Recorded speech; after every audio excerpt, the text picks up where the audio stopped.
શંકરાચાર્ય સ્વામી અવિમુક્તેશ્વરાનંદ સામે યૌન શોષણનો case Prayagraj police આજે વારાણસી જશે। સૂત્રોના હવાલેથી આ જાણકારી। અવિમુક્તેશ્વરાનંદ અને મુકુદાનંદના નિવેદન લેવાશે। પોલીસે ધરપકડ કરે તેવી પણ અત્યારે શક્યતાઓ છે।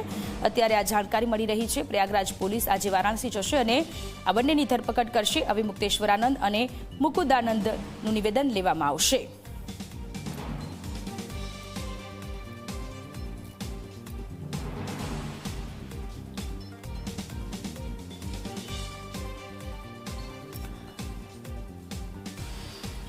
તો શંકરાચાર્ય સ્વામી અવિમુક્તેશ્વરાનંદ સામે યૌન શોષણનો કેસ દાખલ કરવામાં આવ્યો હતો। તેમની સામે હવે કાર્યવાહી કરવામાં આવશે। સૂત્રોના હવાલેથી આ જાણકારી મળી રહી છે। પ્રયાગરાજ પોલીસ આજે વારાણસી જશે અને બંને સ્વામીની અત્યારે ધરપકડ કરી લેવામાં આવશે અને સૂત્રોના હવાલેથી આ જાણકારી છે અને તેમની પૂછપરછ કરવામાં આવી શકે છે।